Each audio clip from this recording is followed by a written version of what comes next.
الحمد لله نحمده ونستعينه ونؤمن به ونتوكل عليه ونعوذ بالله من شرور أنفسنا ومن سيئات أعمالنا من يهده الله فلا مضل له ومن يضلله فلا هادي له وأشهد أن لا إله إلا الله وحده لا شريك له وأشهد أن محمدًا عبده ورسوله أرسله بالهدى ودين الحق ليظهره على الدين كله ولو كره المشركون اللهم صل على محمد وعلى آل محمد كما صليت على إبراهيم وعلى آل إبراهيم إنك حميد مجيد اللهم بارك على محمد وعلى آل محمد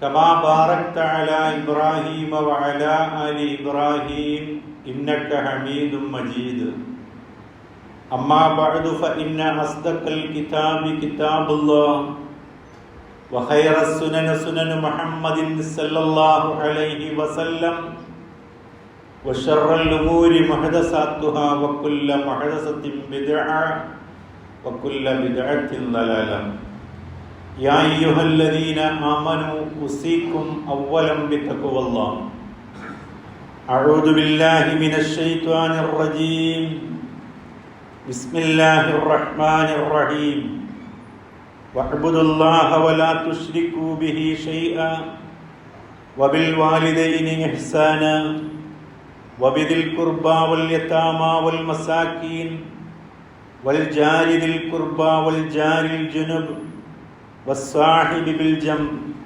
وابن السبيل وما ملكت أيمانكم إن الله لا يحب من كان مختالا فخورا.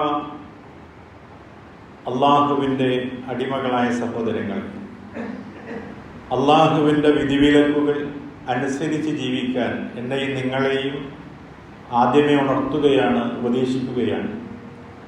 അപ്രകാരം ജീവിച്ചു മരിക്കാൻ അള്ളാഹു നമ്മെ അനുഗ്രഹിക്കുമാറാകട്ടെ. മതം നൽകുന്ന ഉത്തരവാദിത്തങ്ങളിൽ നാം വിസ്മരിച്ചു പോകുന്ന കടമകളെ സംബന്ധിച്ചാണ് സംസാരിച്ചു വരുന്നത്. സ്വന്തത്തോടും മറ്റു മനുഷ്യരോടും നമ്മൾ ഏറ്റുകൊണ്ടിരിക്കുന്ന ചുമതലകളോടും ഉള്ള കടമകളെ സംബന്ധിച്ചാണ് ഇതിനകം സംസാരിച്ചു വന്നത്. നമ്മുടെ അയൽവാസികളുമായിട്ടുള്ള ബന്ധത്തെ സംബന്ധിച്ചാണ് ഇന്ന് എൻ്റെയും നിങ്ങളുടെയും ശ്രദ്ധയിൽ കൊണ്ടുവരാൻ ആഗ്രഹിക്കുന്നത്.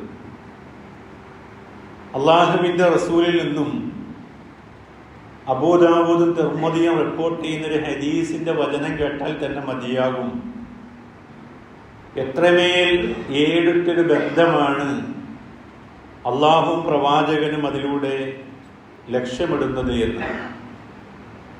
അള്ളാഹുവിൻ്റെ പ്രവാചകൻ പറയുകയാണ്, മാസാല ജിബ്രീലു അലൈഹിസ്സലാം യൂസീനി ബിൽ ജാർ. ജിബ്രീൽ അലൈഹിസ്സലാം എന്നോട് അയൽക്കാരനെ സംബന്ധിച്ച് ഉപദേശിച്ചു കൊണ്ടേയിരിക്കുകയായിരുന്നു.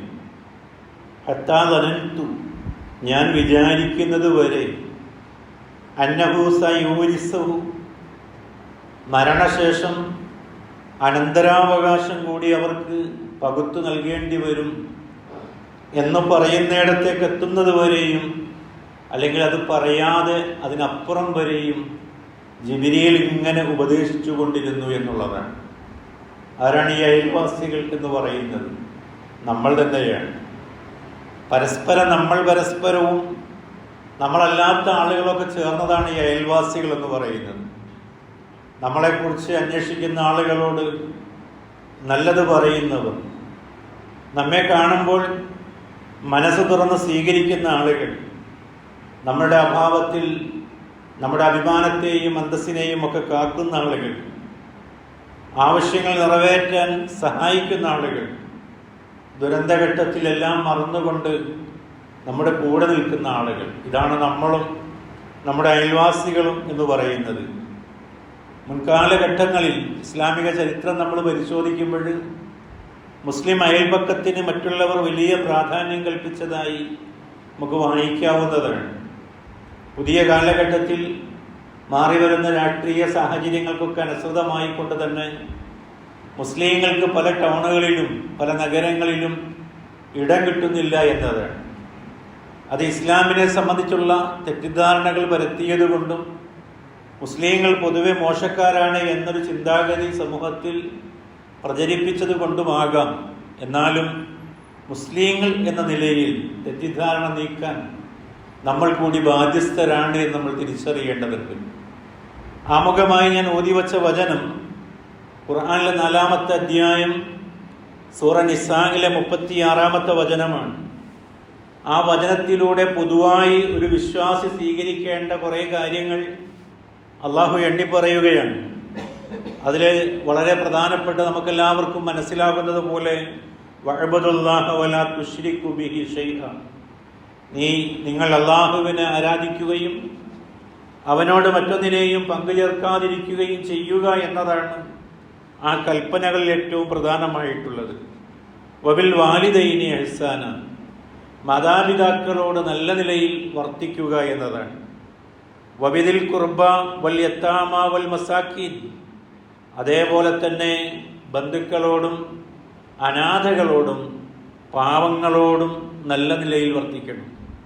ശേഷം പറയുന്നത് വൽ ജാരിദിൽ ഖുർബ വൽ ജാരിൽ ജുനുബ്, കുടുംബബന്ധമുള്ള അയൽവാസിയോടും അതേപോലെ തന്നെ കുടുംബബന്ധമില്ലാത്ത അന്യരായ അയൽക്കാരോടും വസ്സാഹിബി ബിൽ ജം, നിങ്ങളോടൊപ്പം സഹവസിക്കുന്ന നിങ്ങളുടെ സഹജോലിക്കാർ, സഹപ്രവർത്തകർ, അങ്ങനെയുള്ള ആളുകളോടും വബിനസ് സബീൽ, അതേപോലെ തന്നെ വഴിപോക്കരായ ആളുകളോടും വമാ മലക്കത്ത് ഐമാനുക്കും, വലത് കൈകൾ ഉടമപ്പെടുത്തിയിട്ടുള്ള നിങ്ങളുടെ അടിമകളായ സ്ത്രീകളോടും ഇന്നല്ലാഹ ലാ യുഹിബ്ബു മൻ കാന മുഖ്താലൻ ഫഖൂറ, അവരോടൊക്കെയും നിങ്ങൾ നല്ല നിലയിൽ വർത്തിക്കേണ്ടത് പൊങ്ങച്ചക്കാരനായ ദുരഭിമാനിയായ ഒരാളെയും അള്ളാഹുവിന് ഇഷ്ടമല്ല എന്നതാണ്.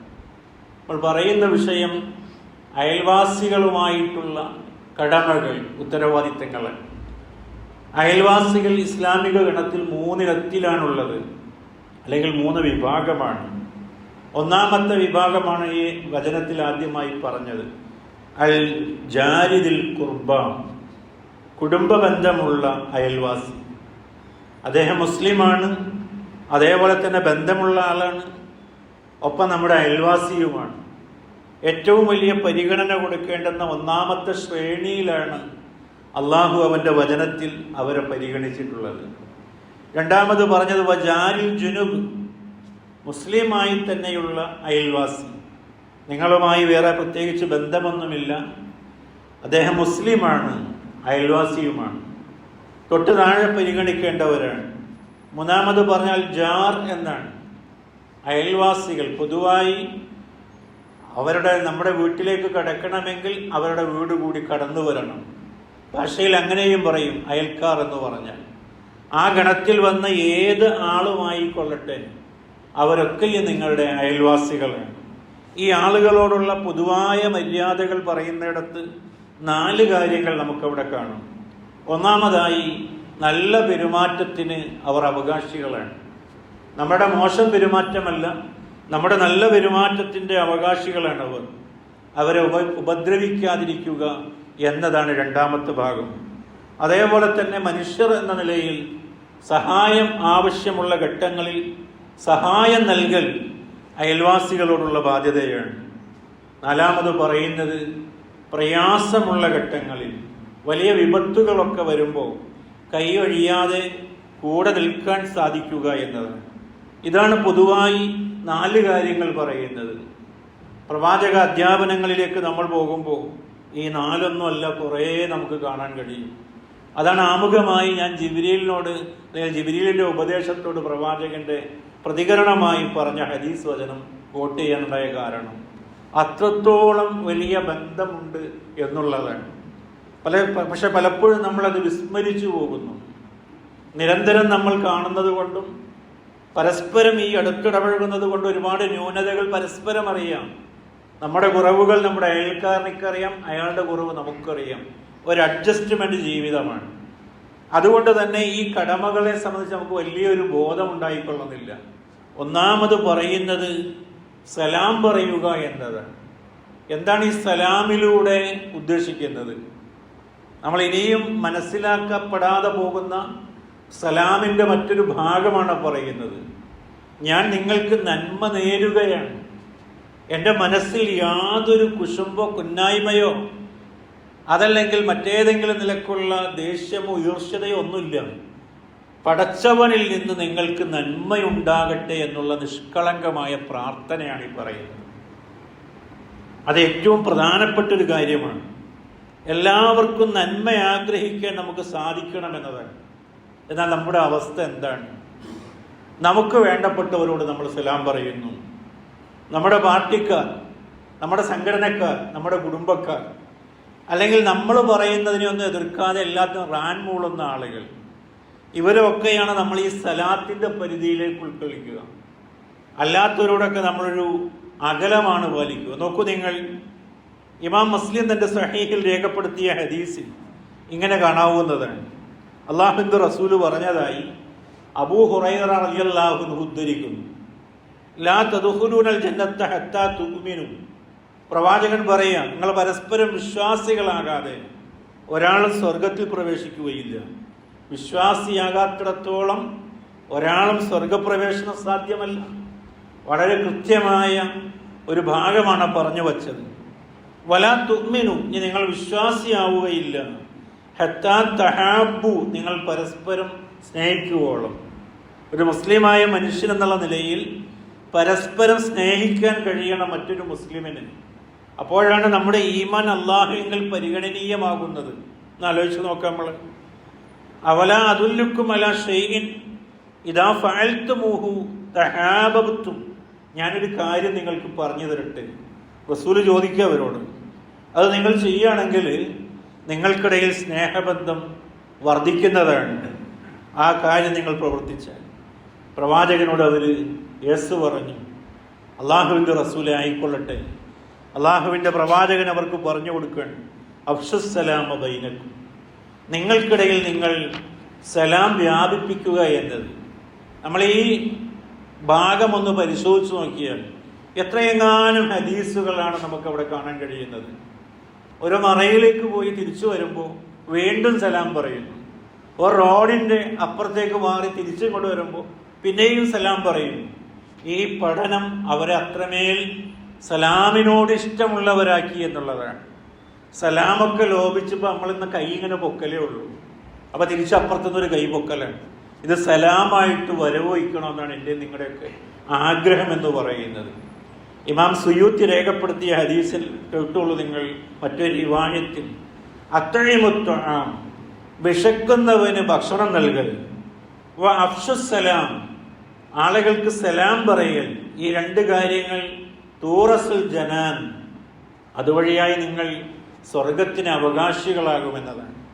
വിശക്കുന്നവന് ഭക്ഷണം നൽകലും അതേപോലെ തന്നെ സലാം വ്യാപിപ്പിക്കലും സ്വർഗാവകാശികളുടെ ലക്ഷണമായി കൊണ്ട് ആ ഹദീസ് വചനത്തിൽ പറയുകയാണ്.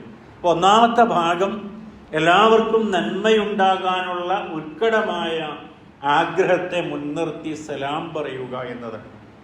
രണ്ടാമത്തെ ഭാഗം എന്ന് പറയുന്നത് അയൽക്കാർ എന്ന നിലയിൽ പരസ്പരം സുരക്ഷിതത്വം അനുഭവപ്പെടണം. ഒരു നിർഭയത്വമുള്ളവരായിരിക്കണം. നമ്മെക്കുറിച്ച് നമ്മുടെ അയൽക്കാരന് നിർഭയത്വം ഉണ്ടാവണം. അയാളെ സംബന്ധിച്ച് നമുക്കും നിർഭയത്വം ഉണ്ടാകണം. എപ്പോഴാണ് ഈ ഭയപ്പാട്? എന്തെങ്കിലുമൊക്കെ പ്രശ്നമുണ്ടാകുമ്പോൾ നമുക്കെതിരിലായിട്ട് അവർ വരുമോ എന്നുള്ളതാണ്. നമ്മുടെ അഭാവത്തിൽ നമ്മുടെ സ്വത്തുവകകൾക്ക് വല്ല നാശനഷ്ടവും അവരുണ്ടാക്കുമോ എന്നുള്ളതാണ് എനിക്ക് നിങ്ങൾക്കൊക്കെയുള്ള സാധാരണഗതിയിലുള്ള ഒരു ഭയം എന്ന് പറയുന്നത്. ഇമാം ബുഖാരി തൻ്റെ സഹീഹിൽ രേഖപ്പെടുത്തിയിട്ടുള്ള ഹദീസിൽ കാണാം, അള്ളാഹുവിൻ്റെ പ്രവാചകൻ പറയാം, വല്ലാഹി ലാ യുഅ്മിൻ, പടച്ചവനാണ് തന്നെയാണ്, വിശ്വാസിയാവുകയില്ല. വല്ലാഹി ലാ യുഅ്മിൻ, വല്ലാഹി ലാ യുഅ്മിൻ. പ്രവാചകൻ 3 വട്ടം ഇത് പറഞ്ഞു. ഖാലു, അവർ ചോദിച്ചു, വമാ ദാക യാ റസൂലല്ലാഹ്, എന്തിനെക്കുറിച്ചാണ്, ആരെപ്പറ്റിയാണ് പ്രവാചകരെ അങ്ങിത് പറയുന്നത്? ഖാല, അവിടുന്ന് പറഞ്ഞു, ജാറുൻ ലാ യുഅ്മിനു ജാറുഹു ബവാഇക്കഹു. വിശ്വാസിയായ ഒരു മനുഷ്യനെ സംബന്ധിച്ചിടത്തോളം മറ്റൊരു അയൽക്കാരന് നിർഭയത്വം തോന്നാത്തിടത്തോളം കാലം, സുരക്ഷിതത്വം തോന്നാത്തിടത്തോളം കാലം നിങ്ങൾ ഒരാളും വിശ്വാസിയാവുകയില്ല. ഖാലു യാ റസൂലല്ലാഹ്, അള്ളാഹുവിൻ്റെ റസൂലെ, വമാ ബവാഇക്കഹു, അള്ളാഹുവിൻ്റെ പ്രവാചകരെ അങ്ങെന്താണ് ഈ ബവായിക്ക എന്ന് പറഞ്ഞത്? പ്രവാചകൻ അത് വിശദീകരിച്ചു കൊടുക്കാം. കാല ശർറുഹു, അവൻ്റെ ഉപദ്രവമാണ്.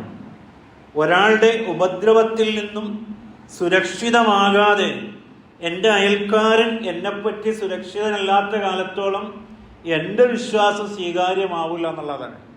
അങ്ങനെയാണത് മനസ്സിലാക്കേണ്ടത്. നമ്മൾ അയൽക്കാരിലേക്ക് ചൂണ്ടുകയല്ല. എന്നെ സംബന്ധിച്ച് അയാൾ നിർഭയത്വം ഉള്ളവനാകുന്നതുവരെയും എൻ്റെ വിശ്വാസം സ്വീകരിക്കപ്പെടുകയില്ല. അങ്ങനെയാണ് അതിൻ്റെ ഗൗരവം എന്ന് പറയുന്നത്. പരസ്പരം കരുതലും സഹായികളുമാകേണ്ട ആളുകൾ ഭയവും ആശങ്കയുമായി പോകുന്ന രീതി ഇസ്ലാം അഭിലഷിക്കുന്നില്ല. അവിടെ സുരക്ഷിതത്വമുള്ളവരായിരിക്കണമെന്നത്. മൂന്നാമത്തെ ഭാഗമായി പറഞ്ഞു വരുന്നത് ക്ഷമയും സഹിഷ്ണുതയുമാണ്. മനുഷ്യർ എന്ന നിലയിൽ എനിക്കും നിങ്ങൾക്കുമൊക്കെ നമ്മൾ ഈ കാണുന്നത് പോലെയൊന്നുമല്ല. നമ്മുടേതായ സ്വകാര്യമായ ഇടപെടലുകളിൽ, കൊടുക്കൽ വാങ്ങലുകളിലൊക്കെ കുറേയേറെ ന്യൂനതകളുള്ളവരാണ്. ഒരുപാട് പോരായ്മകളുണ്ട്. ഈ പോരായ്മകളെ പരസ്പരം ക്ഷമിക്കാനും പൊറുക്കാനും കഴിയണമെന്നുള്ളതാണ്. എല്ലാവരും പൂർണ്ണ മുത്തക്കീങ്ങളായിട്ട് നമുക്ക് അയൽപക്ക ബന്ധവുമായിട്ട് കൊണ്ടുപോകാൻ സാധ്യമല്ല. അപ്പം അയൽക്കാരൻ്റെ കുറേ കുറവുകളുണ്ടാവും, നമ്മുടെ ഈ ന്യൂനതകളുണ്ടാകും. ഇത് പരസ്പരം വിട്ടുവീഴ്ച ചെയ്തും ക്ഷമിച്ചുമൊക്കെ പോകണമെന്നതാണ് ഇസ്ലാമികമായ നടപടിക്രമത്തിൽ പറഞ്ഞു വരുന്നത്. റിയാദുസ് സാലിഹീനിൽ രേഖപ്പെടുത്തിയിട്ടുള്ളൊരു ഹദീസിൽ ഇങ്ങനെ വായിക്കാം. അൻ അബ്ദുല്ലാഹി ഇബ്നു ഉമർ റളിയല്ലാഹു അൻഹു, അൽ മുഅ്മിൻ, വിശ്വാസി എന്ന് പറയുന്നത് അല്ലദീ യുഖാലിത്തുൻ നാസ വയസ്ബിറു അലാ അദാഹും, ജനങ്ങളുടെ ഉപദ്രവങ്ങൾ ക്ഷമിച്ചുകൊണ്ട് മനുഷ്യരുമായി ഇടപഴകുന്നവനാണ് യഥാർത്ഥ അല്ലെങ്കിൽ ശ്രേഷ്ഠനായ മുസ്ലിം എന്ന് പറയുന്നത്. ഏത് മുസ്ലിമിനേക്കാളും അഫ്ളലു മിനൽ മുഅ്മിൻ അല്ലദീ യുഖാലിത്തുൻ നാസ വലാ യസ്ബിറു അലാ അദാഹും. വേറൊരാള് ആളുകളുമായി ഇടപഴകാൻ അയാൾ ഒരുക്കല്ല.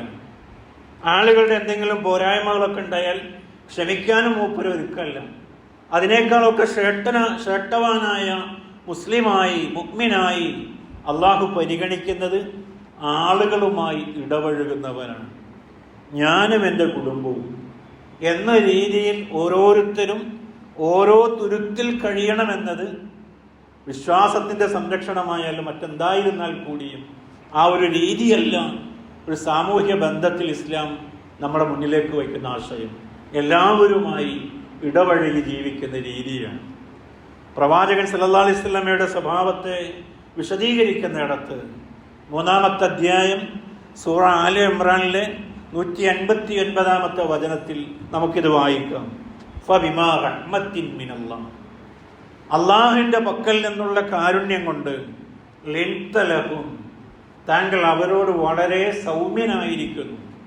പ്രവാചകനെ സ്വഭാവ മഹിമയെ അള്ളാഹു രേഖപ്പെടുത്തുകയാണ്.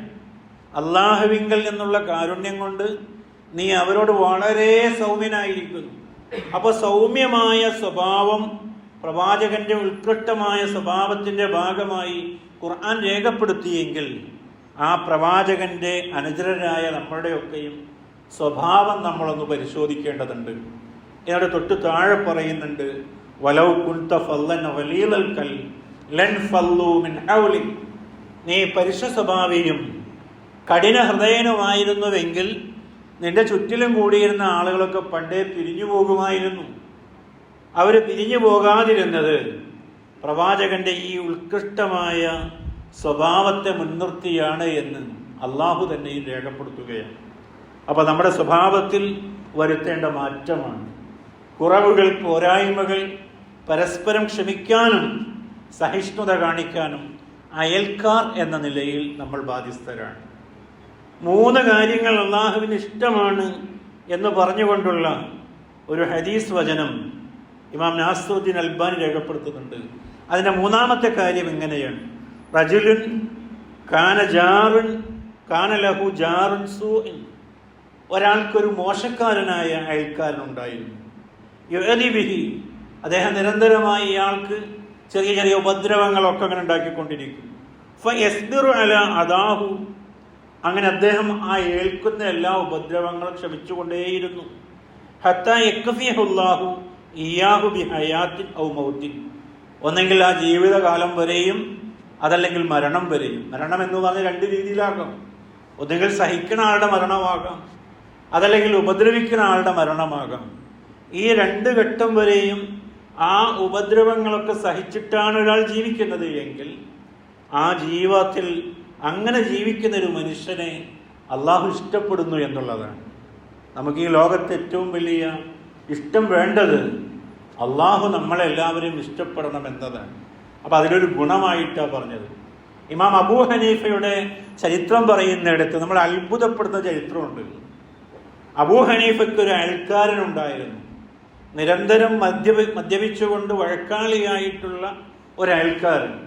അയാളുടെ ശല്യം സഹിക്കവയ്യാതെ ആളുകൾ പരാതി കൊടുത്തപ്പോൾ ആ നാട്ടിലെ നിയമപാലകർ അദ്ദേഹത്തെ പിടിച്ചുകൊണ്ടുപോയി.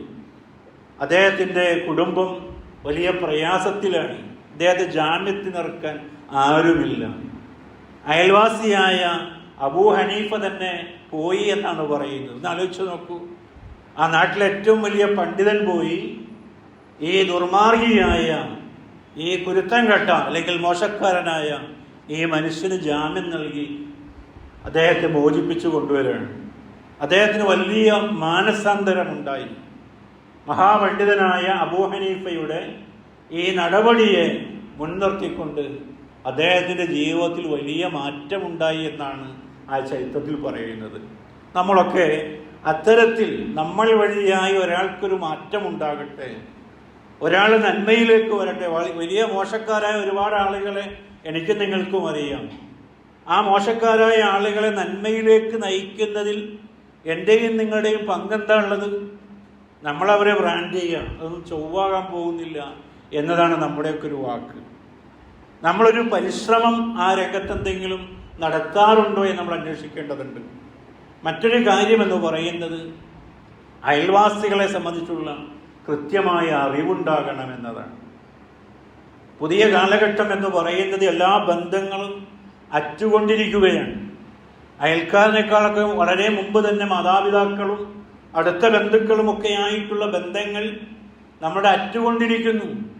അയൽവാസിയായ ഒരാളെ കാണാതായി, അയാളുടെ വീട്ടിൽ തന്നെ മരിച്ചു ദിവസങ്ങളോളം ആകെ നാറിപ്പുഴുത്ത് ദുർഗന്ധം വമിക്കുമ്പോഴാണ് അയൽക്കാർ ഓടിക്കൂടുന്നത്. ഇപ്പം ഈ മനുഷ്യൻ്റെ ജീർണിച്ച മൃതശരീരമാണ് കാണുന്നത്. ഇത് അകലെയൊന്നുമല്ല, നമ്മുടെയൊക്കെ ഈ കൊച്ചു കേരളത്തിൽ തന്നെയും ഉണ്ടായിട്ടുള്ള ചില സ്ഥലങ്ങളിൽ ഉണ്ടായിട്ടുള്ള വാർത്തകളാണ് ഈ പറയുന്നത്. അങ്ങനൊരു ദുരവസ്ഥ ഒരു വിശ്വാസിക്ക് ഉണ്ടായിക്കൂടാ. എങ്ങനെയുള്ള അയൽക്കാരനുമായിക്കൊള്ളട്ടെ, ആ അയൽക്കാരനുമായിട്ടുള്ളൊരു മിനിമം ബന്ധമെങ്കിലും ഉണ്ടാകണമെന്നാണ് പറയുന്നത്. എങ്ങനെയാണ്? അബൂ യഅ്ല റിപ്പോർട്ട് ചെയ്ത ഹദീസിൽ അല്ലാഹുവിൻ്റെ റസൂല് പറയാ, ലൈസൽ മുഅ്മിൻ അല്ലദീ യശ്ബഉ വജാറുഹു ജാഇഉൻ, അയൽക്കാരൻ വിശന്നിരിക്കെ വയറ് നിറയെ ഭക്ഷണം കഴിക്കുന്നവൻ നമ്മിൽപ്പെട്ടവനല്ല എന്ന് നമ്മൾ എങ്ങനെ അറിയാം? അയാളെ പറ്റിയൊരു ധാരണ ഉണ്ടെങ്കിലല്ലേ അറിയാൻ പറ്റുള്ളൂ അയാൾ കഴിച്ചോ കഴിച്ചില്ലേ എന്നുള്ളത്. അതൊക്കെ ഈ അന്വേഷണ പരിധിയിൽ വരുന്നതാണ്. എൻ്റെ അയൽവാസിയുടെ അവസ്ഥ എന്താണ് എന്നുള്ള കൃത്യമായൊരു ധാരണയെങ്കിലും നമുക്കുണ്ടാകണം എന്നതാണ്. സ്വഹാബിമാർ, സലഫുകൾ, മുൻഗാമികളായ ആളുകളുടെ സ്വഭാവത്തെപ്പറ്റി പറയുന്നിടത്ത് കാണാം, വകാന അസ്ഹാബുൻ നബിയ്യു സല്ലല്ലാഹു അലൈഹി വസല്ലം യതഫഖദൂന ജീറാനുഹും വയഹുദൂന ഇലൈഹിമുൽ ഹദിയ, പരസ്പരം അവർ അന്വേഷിച്ചിരുന്നു, അതേപോലെ തന്നെ സമ്മാനങ്ങൾ കൈമാറിയിരുന്നു. അയൽവാസിയെ കാണാതായാൽ അവിടേക്ക് പോയി അന്വേഷിക്കുക. അതേപോലെ എന്തെങ്കിലും സമ്മാനങ്ങൾ നൽകേണ്ടതുണ്ടെങ്കിൽ, പ്രത്യേകിച്ച് ഈ കാലഘട്ടത്തിലൊക്കെ നിരന്തരം പരീക്ഷകളുള്ളതാണ്. അയൽക്കാരൻ്റെ കുട്ടി ജയിച്ചു എന്നറിയുമ്പോൾ അവിടെ അനുമോദനവുമായി ആദ്യം എത്തുന്നവർ നമ്മളാവുക എന്നതാണ്. അവിടെ നമ്മുടെ കുശുമ്പ് വർക്കൗട്ട് ചെയ്യണം. അവരെങ്ങനെ ജയിച്ചത്, നേരെ വഴിയിലാണോ വളഞ്ഞ വഴിയോ, ഇതൊക്കെ നോക്കാൻ സംവിധാനങ്ങളുണ്ട്. അതൊന്നും നോക്കാൻ അയൽക്കാരനെ ഏൽപ്പിക്കുന്നില്ല. അവരുടെ വിജയത്തിൽ മനസ്സറിഞ്ഞ് സന്തോഷിക്കാൻ നമുക്ക് സാധിക്കേണ്ടതുണ്ട്. നോക്കൂ നിങ്ങൾ, അള്ളാഹുവിൻ്റെ റസൂല് ഈ കാര്യങ്ങൾ വിശദീകരിക്കുന്നിടത്ത് സ്ത്രീകളെ പ്രത്യേകം വിളിക്കുകയാണ്.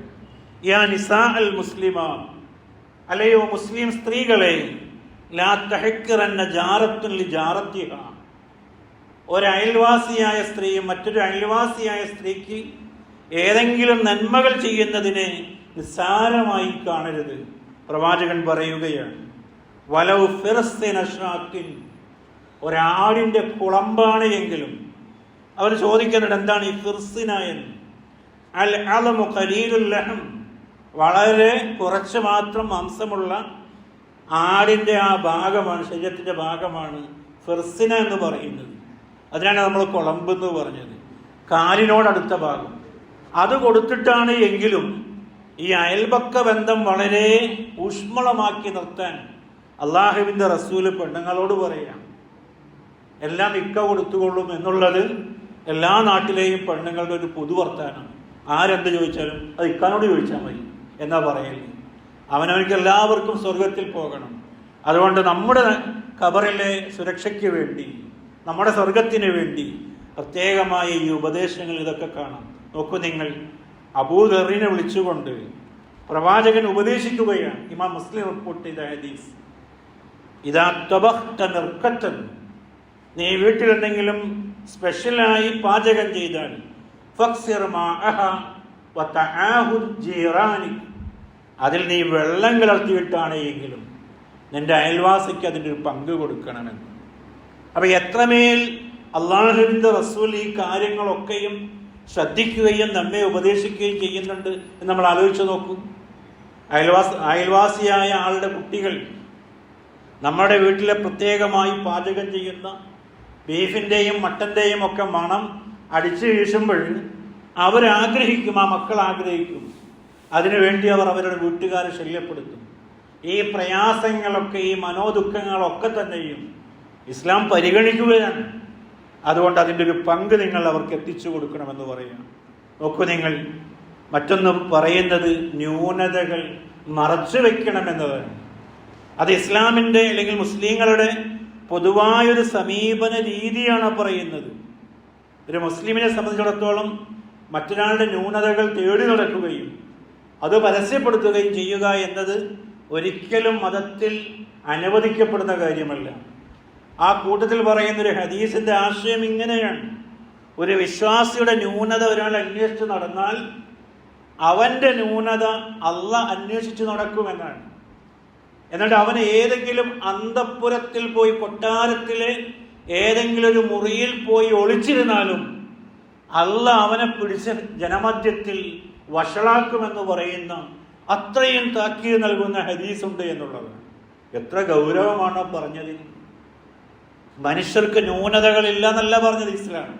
ന്യൂനതകളുണ്ട്, പക്ഷെ അത് പ്രചരിപ്പിക്കേണ്ട ഉത്തരവാദിത്വം പ്രചാരകരാകാൻ ഒരു വിശ്വാസിക്കും പാടില്ല എന്നുള്ളതാണ്. നോക്കൂ നിങ്ങൾ, ബുഖാരി ഉദ്ധരിക്കുന്ന ഹദീസിൽ മൻ സത്തറ മുസ്ലിമൻ സത്തറഹുല്ലാഹു യൗമൽ ഖിയാമ, ഒരു മുസ്ലിമായ സഹോദരന്റെ ന്യൂനത മറച്ചു വച്ചാൽ പുനരുദ്ധാന നാളിൽ അള്ളാഹു അവൻ്റെ ഈ ന്യൂനതകൾ മറച്ചു വയ്ക്കുമെന്നുള്ളതാണ്. മറ്റൊന്ന്, പരസ്പരം അലോസരപ്പെടുത്താതിരിക്കുക. സഹോദരങ്ങളെ, നമുക്ക് ഇഷ്ടമുള്ള ഒരുപാട് കാര്യങ്ങളുണ്ട്. പക്ഷെ ആ കാര്യങ്ങളൊക്കെ മറ്റുള്ളവർക്ക് വകവച്ചു കൊടുക്കാൻ നമ്മൾ പലപ്പോഴും സന്നദ്ധരാകുന്നില്ല എന്നതാണ്. അതെങ്ങനെയാണ്? ഹദീസിൽ വന്നിട്ടുള്ളൊരു വചനം ഇങ്ങനെയാണ്: ലാ യുഅ്മിനു അഹദുക്കും, നിങ്ങൾ ഒരാളും വിശ്വാസിയാവുകയില്ല, മാ യുഹിബ്ബു ലിനഫ്സി, നിങ്ങൾ ഓരോരുത്തർക്കും ഇഷ്ടപ്പെടുന്നത്, ഹത്താ യുഹിബ്ബു ലി അഖി, തൻ്റെ സഹോദരന് വേണ്ടിയും ഇഷ്ടപ്പെടുന്നത് വരെ. നിങ്ങൾക്ക് വലിയ ശബ്ദമൊന്നും ഇഷ്ടമല്ല നിങ്ങൾ ഉറങ്ങാൻ കിടക്കുമ്പോൾ. എന്നാൽ നിങ്ങളുടെ അയൽവാസിക്ക് ശല്യമാകുന്ന രീതിയിൽ നിങ്ങളുടെ വീട്ടിൽ നിന്നുള്ള സ്റ്റീരിയോ നിങ്ങൾ നല്ല സൗണ്ടിലാണ് വയ്ക്കുന്നത് എങ്കിലോ അത് നിങ്ങൾക്കിഷ്ടമല്ലാത്തതാണ്. പക്ഷേ അയൽവാസി സഹിക്കട്ടെ എന്നുള്ളതാണ്. വലിയ അട്ടഹാസവും വലിയ ശബ്ദത്തിലുള്ള സംസാരങ്ങളും ജനസാധ്യത കൂടിയ ഒരു ഭാഗമാണ് നമ്മളൊക്കെ താമസിക്കുന്ന ഇടങ്ങൾ എന്ന് പറയുന്നത്. ചില അതിരുകൾ എന്ന് പറയുന്ന ഒറ്റ മതിലേ ഉള്ളൂ. അപ്പൊ ഇവിടെ നിന്ന് വല്ലാതെ ഒച്ച ബഹളമൊക്കെ ഉണ്ടാകുമ്പോൾ അയൽവാസിയുടെ ഉറക്കങ്ങ് പോയി പോകും എന്നുള്ളതാണ്. അതേപോലെ തന്നെ നമുക്ക് മറ്റൊരാൾ നമ്മുടെ സ്വകാര്യതയിലേക്ക് എത്തി നോക്കുന്നതോ വലിഞ്ഞു കയറുന്നതോ നമുക്ക് ആർക്കും ഇഷ്ടമല്ല. പക്ഷെ അയൽവാസിയുടേതാകുമ്പോൾ നമുക്ക് പ്രത്യേകമായ താല്പര്യമാണ് ന്യൂനതകൾ അറിയാൻ. അവിടേക്ക് വലിഞ്ഞു കയറുന്നവരായി ഒരിക്കലും വിശ്വാസികൾ മാറരുത് എന്നുള്ളതാണ്. നമ്മൾ നമ്മുടെ മതിലുകളൊക്കെ ഈഫൽ ഗോപുരം പോലെ കെട്ടി ഉയർത്തുകയാണ്. പത്രാസിന്റെ പ്രൗഢിയുടെ ഗർവിന്റെയൊക്കെ അടയാളങ്ങളായിക്കൊണ്ട്. അല്ലാഹുവിന്റെ റസൂല് പറയാ, ഈ പത്രാസുകാരന്റെ പത്രാസുകൾ ഇങ്ങനെ പത്രാസിന് വേണ്ടി കെട്ടിയുയർത്തുന്ന കുബ്ബകളുടെ ഉടമകൾ നാളെ നരകാവകാശികളായിരിക്കും എന്നുള്ളതാണ്. ഭയങ്കര ഗൗരവമാണ്.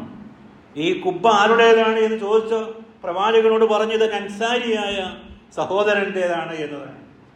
ആ യാത്രാസംഘം പോയ ശേഷം ആളുകൾ പറഞ്ഞു, എൻ്റെ കുബ്ബയെ സംബന്ധിച്ച് റസൂൽ ഇങ്ങനെ പറഞ്ഞു എന്ന്. അദ്ദേഹം അത് പൊളിച്ചു കളയാൻ പറയാം. അപ്പൊ കൂട്ടുകാർ പറഞ്ഞു, നിനക്കത് വിറ്റാ പോരാ, അള്ളാഹുവിന്റെ റസൂല് വെറുത്തതിനെ ഞാൻ നിലനിർത്താൻ ഇഷ്ടപ്പെടുന്നില്ല. ആളുകൾ പിൽക്കാലത്ത് പറയാ ഇന്നവന്റെ ഹുബ്ബയാണ് അതെന്ന് പറയാം, അതൊരിക്കലും ഞാൻ ഇഷ്ടപ്പെടുന്നില്ല എന്ന് പറഞ്ഞുകൊണ്ട് പ്രവാചകൻ വിലക്കിയതിനെ പൊളിച്ചു കളയാൻ തയ്യാറായ മുൻഗാമികൾ. നോക്കൂ നിങ്ങൾ, നമ്മളുടെ പല വർഷങ്ങൾ നിൽക്കുന്നത് വേലിയിലാണ്. വേലിയില് യാദൃച്ഛികമായി വന്നുപോയതല്ല. അതിലൊക്കെ വളരെ കൃത്യമാകണമെന്ന നമ്മുടെ കുടിലമായ ആഗ്രഹങ്ങളുടെ ഭാഗമായി വേലിക്ക തന്നെയാണ് മാവും പ്ലാവും ഒക്കെ നമ്മൾ നടുക. എന്നിട്ട് ഇതിൻ്റെ ഇലകളും ഇതിൻ്റെ അരച്ചിലുകളും ഒക്കെ മറ്റു പറമ്പിലേക്ക് വീഴുകയാണ്. അത് മറ്റുള്ളവർക്ക് എങ്ങനെ ബുദ്ധിമുട്ടാകുന്നു, പ്രയാസമാകുന്നു എന്നുള്ളത് നമുക്കൊരു വിഷയമേ അല്ല. അങ്ങനെയാണ് നമ്മുടെ രീതി എന്ന് പറയുന്നത്. കാറ്റ് തടയാൻ വേണ്ടി വേലി കെട്ടിയതുപോലെ